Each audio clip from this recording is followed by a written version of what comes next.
Shalom The Warriors, dalam program Life Healthy for God Glory ini akan membahas seputar dunia kesehatan. Membicarakan gaya, pola hidup yang sehat yang dipadukan dengan kebenaran Alkitab. Pastinya memberkati kita dengan ilmu pengetahuan lebih lagi. Jadi, saksikan terus, jangan sampai kelewatan. Dan juga jangan lupa untuk like, subscribe, dan juga berikan komentar atas tanggapan kalian di bawah ini. Kalau mau bertanya juga boleh langsung ditulis di dalam kolom komentar. Bapak Ibu Saudara yang mau memberikan dukungan kepada pelayanan kami ini juga bisa disalurkan ke rekening di kolom deskripsi di bawah ini. Yuk kita saksikan.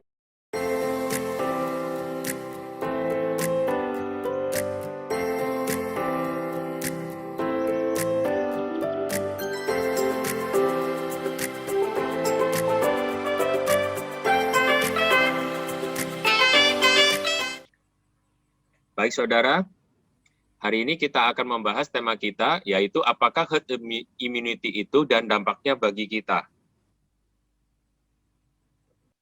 Yang pertama, definisi dari herd immunity itu adalah kondisi ketika sebagian besar orang dalam suatu kelompok telah memiliki kekebalan terhadap penyakit infeksi tertentu. Semakin banyak orang yang kebal terhadap suatu penyakit, semakin sulit bagi penyakit tersebut untuk menyebar. Kenapa? Karena tidak banyak orang yang dapat terinfeksi. Jadi penjelasan ini sangat sederhana ya, saudara. Itulah yang dimaksud dengan herd immunity atau kekebalan kelompok. Sekarang kita kaitkan dengan pandemi COVID yang kita hadapi sekarang ini. Apakah herd immunity itu efektif atau tidak?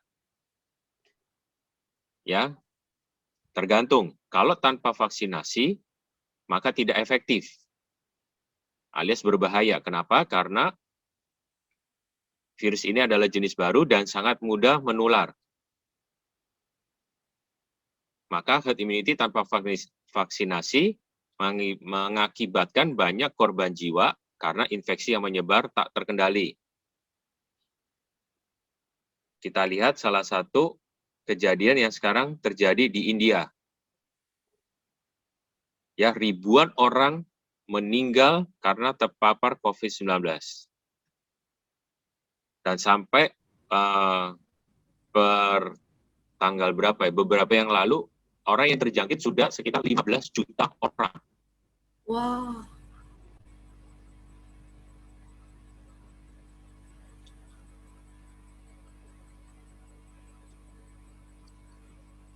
Bukan hari.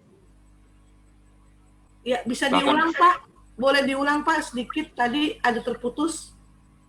Jadi, ya, kita lihat bahwa di India sudah tidak terkendali.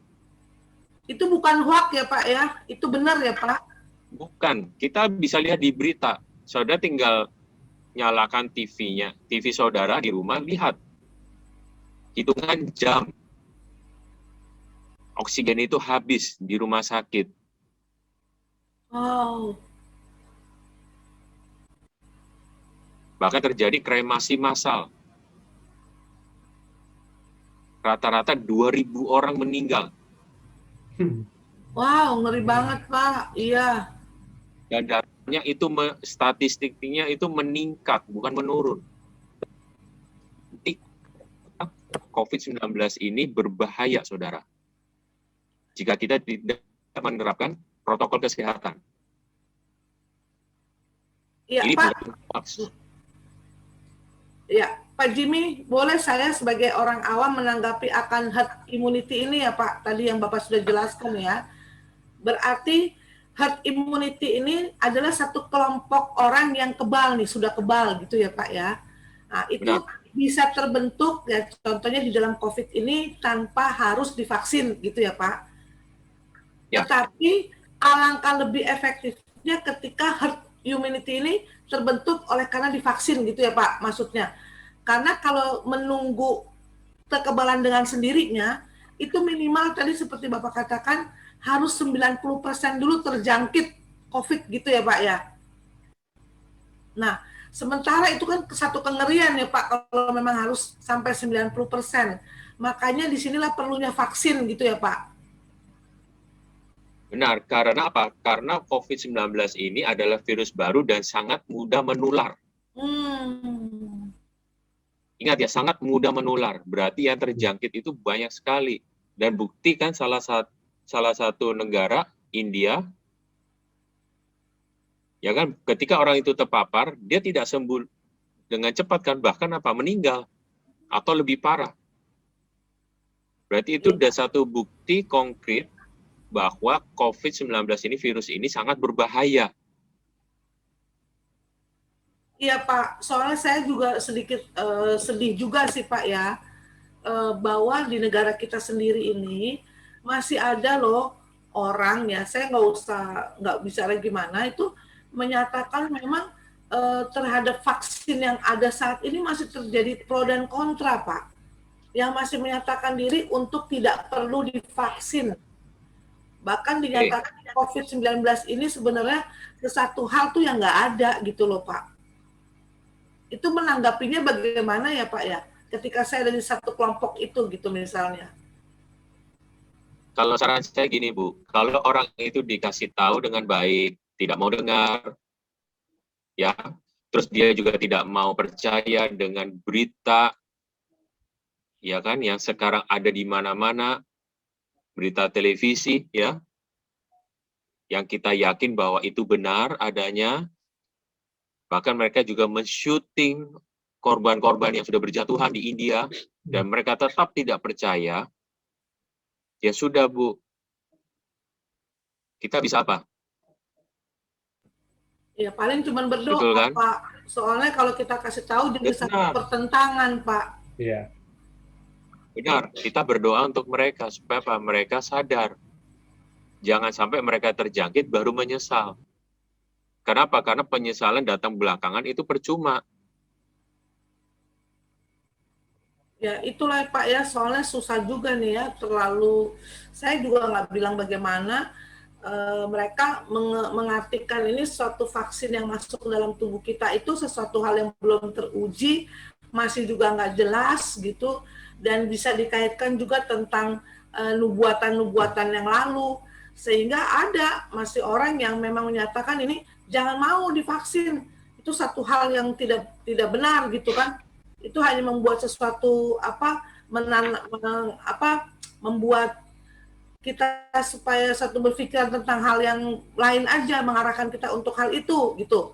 Itu sebenarnya virus COVID-19 ini ya nggak ada lah pokoknya seperti itu. Itu terjadi sendiri loh Pak, masih ada.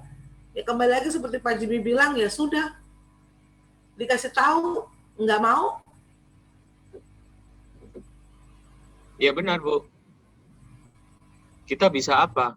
Paling kita mendoakan untuk mereka.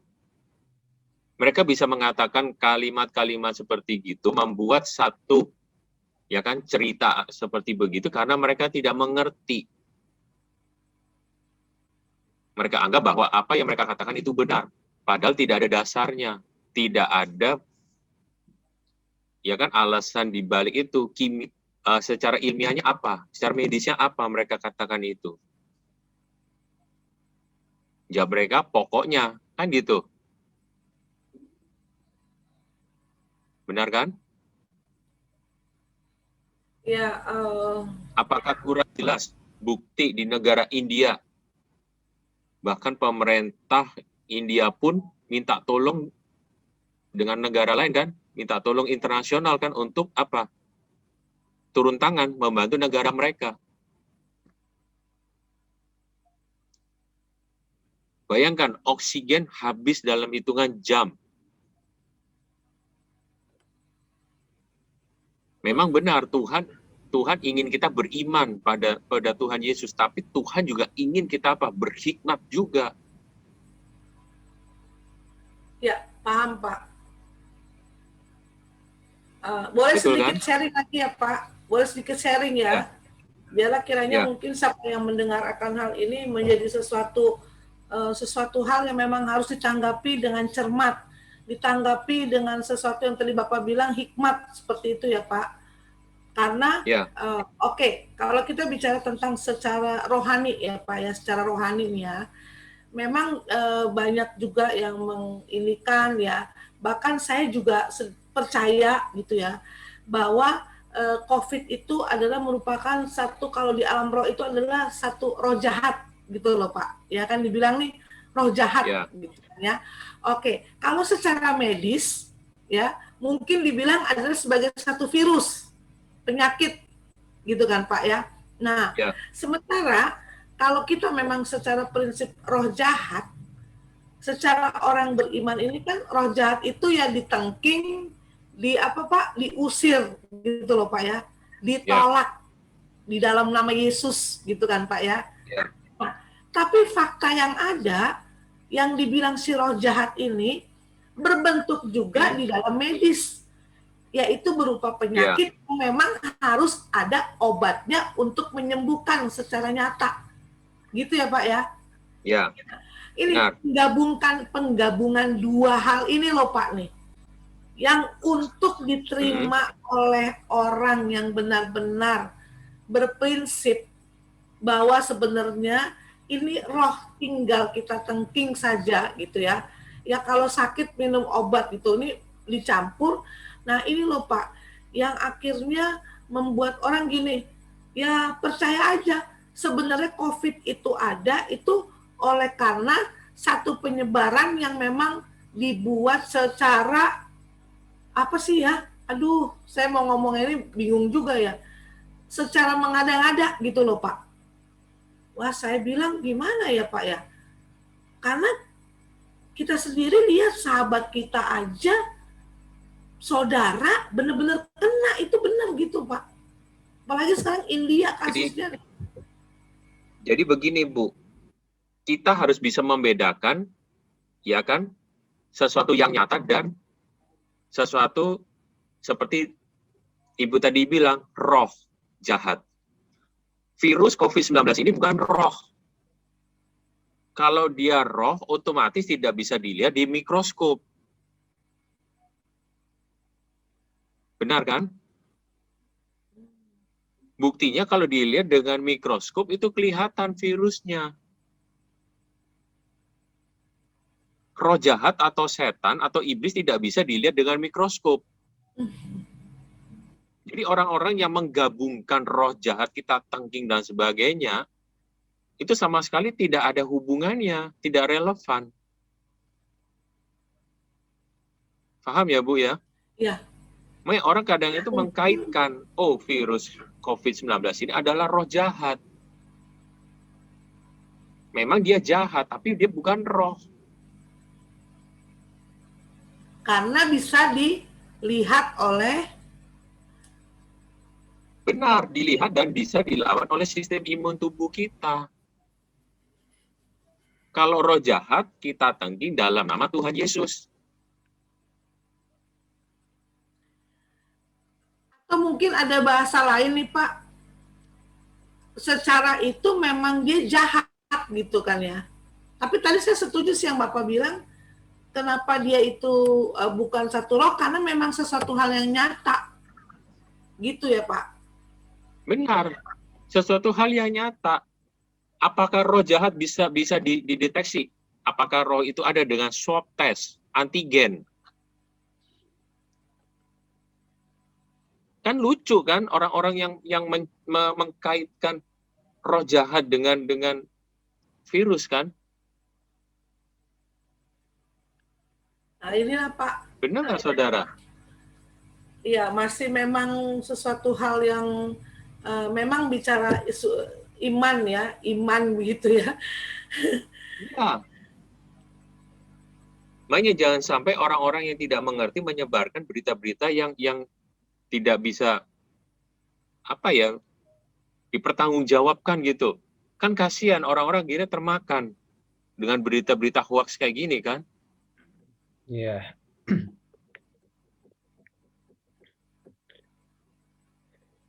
Pak Jimmy, Ya, mau tanya Pak, itu yang mengenai herd immunity. ya, Sebenarnya pada saat awal-awal pandemi ini kan herd immunity kan salah satu upaya yang dilakukan oleh pemerintah kita. Ya, sebenarnya kalau dilihat kekebalan dalam kelompok, yang bicara kelompok itu kan pasti kan lebih dari satu orang ya Pak ya. Ya, Nah, sedangkan kita tahu bahwa virus ini kalau kita berkumpul dalam suatu kelompok keramaian, logikanya kan ya, secara penyebarannya itu pasti mudah sekali. Jadi bagaimana herd immunity ini bisa dijadikan sebagai suatu cara untuk apa ya, hal yang positif untuk mengurangi dampak COVID. Nah, yang kedua, hanya satu. ya kalau kedua ya Pak ya, herd immunity tanpa vaksinasi dengan vaksinasi mungkin kalau saya pikir sama aja sih Pak. Karena orang yang udah divaksin bisa kena 2 kali Pak gitu loh. Nah, itu gimana Pak? Jadi begini, kita tahu ya saudara, pertama kali waktu COVID-19 merebak tahun lalu, kan banyak negara tidak terlalu kayak concern ya, memperhatikan seperti sekarang ini. Karena mereka beranggap bahwa virus COVID-19 ini penyebarannya tidak hebat atau tidak heboh. Namun setelah hari lepas hari, minggu lepas minggu, mereka sadar bahwa penyebaran ini sangat luar biasa. Makanya kenapa dilakukan yang namanya lockdown. Betul ya, Wuhan kota pertama di dunia yang melakukan lockdown, benar? Ya. Karena mereka sadar yang tertular banyak sekali. Nah, saya yakin bahwa pemerintah Cina pun sadar bahwa herd immunity tanpa vaksin itu nggak bisa. Kalau dia bisa, mereka tidak perlu melakukan lockdown, benar ya? Iya. Nah, jadi menjawab pertanyaan Pak Les, ya kan supaya efektif hanya satu, dengan vaksinasi. Daripada Seberapa besar efektifnya itu Pak? Sedangkan kalau kita lihat, orang yang udah terkena COVID aja bisa kena 2 kali. Benar. Sekarang begini Pak Les, kalau tanpa vaksin kan jauh lebih berbahaya. Kita lihat negara di India kan, yang divaksin korban berjatuhan lebih banyak kan. Memang vaksin ini kan sedang digalakkan di mana-mana di seluruh dunia. Ya. Betul kan? Dan mereka juga menunggu responnya bagaimana. Nah, kita lihat di berbagai negara yang sudah melakukan vaksinasi massal, mereka melihat bahwa orang yang terpapar COVID itu jumlahnya menurun, bukan hilang ya. Mulai meredah. Berarti apa? Vaksin ini ada gunanya. Nah, menjawab pertanyaan kedua, Pak Les bilang kan tadi bilang bahwa orang divaksin pun juga bisa terpapar kan? Benar kan? Atau yang pernah terpapar lagi kan? Terpapar lagi 2 kali. Pertanyaannya, betul. Pertanyaannya kalau orang itu setelah divaksin terpapar, apakah dia langsung mengalami penderitaan yang sangat luar biasa? Kan gejalanya tidak separah orang yang belum pernah divaksin. Oh begitu ya Pak, beda ya Pak ya? Yuk kita lihat Bu, kita lihat dari data. Kita bukan bicara asumsi ya, kita melihat sejarah data. Orang yang sudah pernah divaksin, terus dia terpapar, kita lihat orang itu. Apakah dia masuk ICU? Puji Tuhan, sampai hari ini tidak ada kan? Namun saudara kalau bisa melihat berita terbaru, ada ya, koreksi saya ya, tapi apa yang saya lihat, orang yang setelah divaksin, terus terpapar, itu hanya segelintir orang. Dan orang itu mengalami gejala yang ringan, bukan gejala yang sangat berat. Setuju sih Pak, karena terjadi sama teman saya nih Pak, sudah usia, ya. Nah, dia itu rupanya kena kemarin itu karena, dan dia sudah divaksin Pak.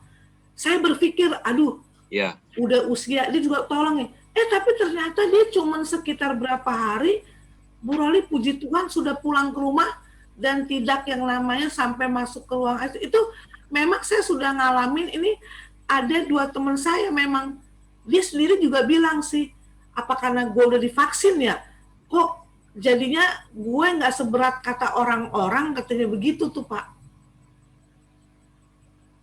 Ya karena itu Bu, kalau orang itu sudah divaksin kan berarti antibodi itu sudah terbentuk.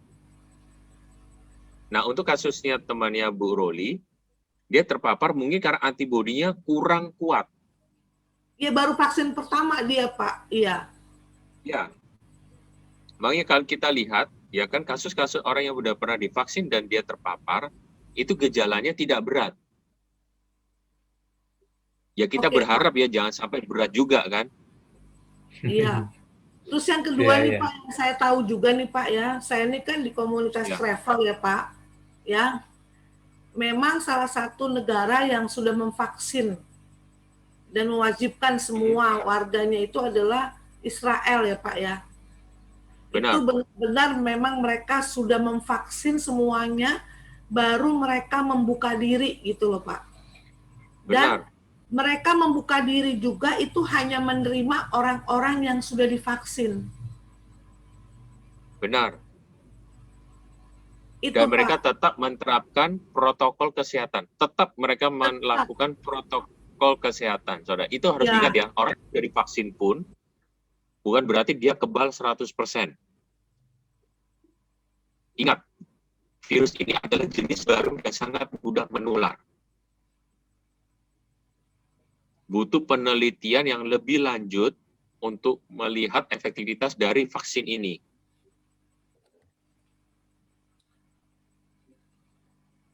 Karena pandemi ini sangat-sangat luar biasa, makanya dilakukanlah darurat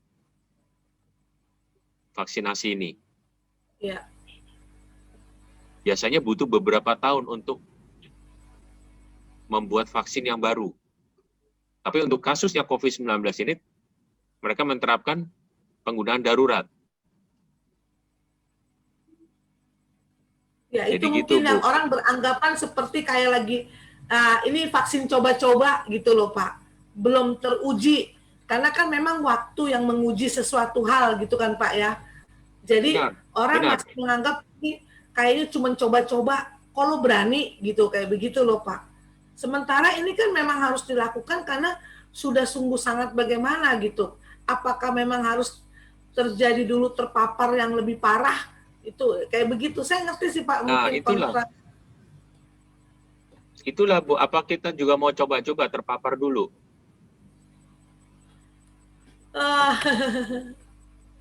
Ya kita balik aja, Pak, atau ini kita mau menarik banget coba-coba loh Pak. terpapar dulu.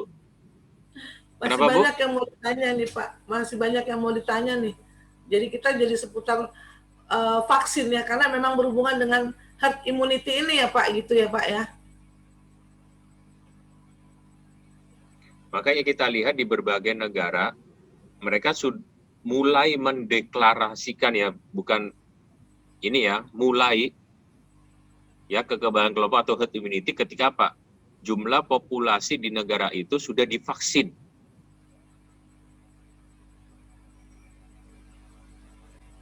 Jadi gitu. Ya, Nah, ini mungkin, saya beri salah satu. ya, Ya, Bu. nggak apa-apa, lanjut aja dulu Pak. Oke, saya beri salah satu contoh negara ya lain selain Israel, yaitu Selandia Baru. Ketika ditemukan beberapa orang saja yang terpapar, langsung terjadi apa? Lockdown. Karena mereka sadar bahwa rakyatnya belum divaksin. Itu sudah membuktikan bahwa herd immunity tanpa vaksinasi itu tidak efektif. Setuju ya? Sampai negara itu ditemukan 0, baru dianggap bebas COVID. Jadi gitu, Bu. Jadi harus bisa membedakan herd immunity tanpa vaksin dan dengan vaksin. Ya, ini Jadi sebenarnya di slide ini yang ya, di slide ini yang saya maksud berbahaya ini tanpa vaksinasi. Ya, bukan herd immunity itu berbahaya, bukan. Karena di bawah ini ditulis tanpa vaksinasi.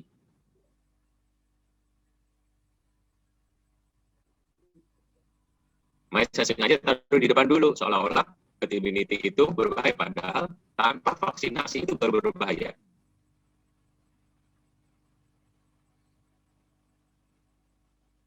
Iya. Jadi gitu. Cukup jelas sih Pak Jimmy. Berarti herd immunity adalah satu kekebalan kelompok yang bisa sebenarnya terbentuk tanpa vaksinasi. Tetapi kalau memang itu mau dilakukan, minimal harus maksimal 90% dulu terpapar. Tentu kita lebih memilih herd immunity yang pakai vaksinasi. Karena untuk COVID tidak bisa, Bu. Ingat ya, COVID-19 tidak efektif.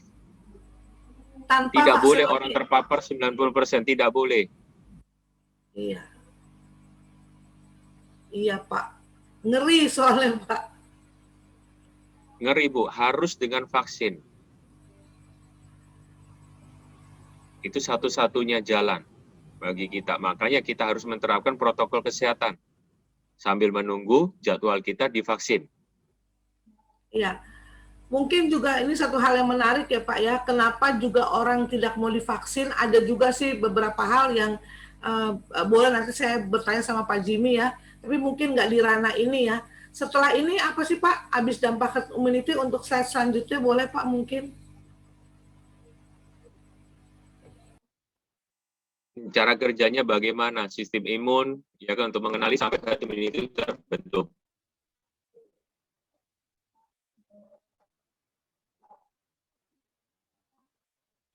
Waktunya masih ada nggak atau kita sudah? Kayaknya mungkin Pak kita sampai di sini dulu ya, karena memang ini difokuskan kepada tadi nih pengertian akan herd immunity sendiri ya, supaya mungkin setiap yang mendengar ini bisa terkonsep juga dengan baik ya, mengerti apa artinya herd immunity, terus itu maksudnya bagaimana, hubungannya dengan vaksin seperti itu.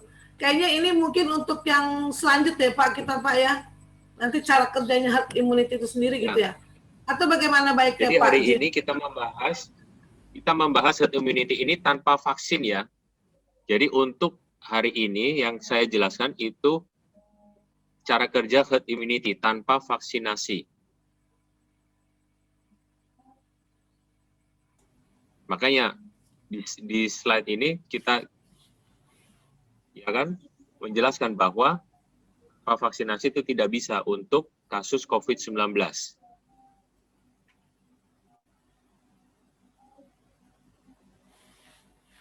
Salah satu contoh negara Swedia.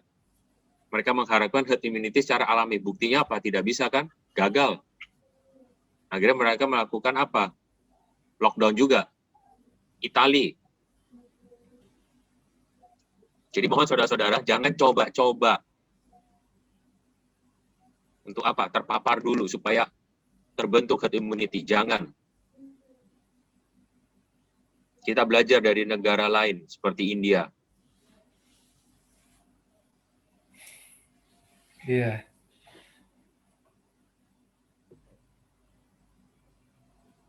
Tuhan tidak mungkin tolong kita kalau kita tidak berhikmat juga. Benar, Pak. Amin. Ya. Ya. Amin, iya. Oke, saudara-saudara, sekian dulu untuk hari ini. Oke. Ya. Kita akan lanjutkan minggu depan. Kiranya materi ini bisa memberkati kita semua. Amin. Udah nggak sabar nih buat minggu depan nih Pak Jimmy, karena kita pengen tahu nih lanjutnya daripada herd immunity tadi ya. Ya, Bu. Oke, baik Pak Jimmy. Terima kasih banyak Pak Jimmy untuk pengetahuan ya. Bukan sekedar pengetahuan, tapi memberikan hikmat baru untuk setiap kita yang mendengar melalui program ini, gitu ya. Jadi bukan sekedar membantu program pemerintah. Vaksin itu bukan sekedar membantu program pemerintah, tetapi untuk terlebih kepada diri kita sendiri dan keluarga kita, orang-orang yang kita kasihi, seperti itu. Ya Pak Jimmy, terima kasih banyak. Benar, Bu. Mana juga sampai jumpa di minggu depan. Sampai ketemu minggu depan. Terima kasih Bu Roli, terima kasih para YouTuber. Tuhan memberkati kalian semua. Amin. Amin. Amin.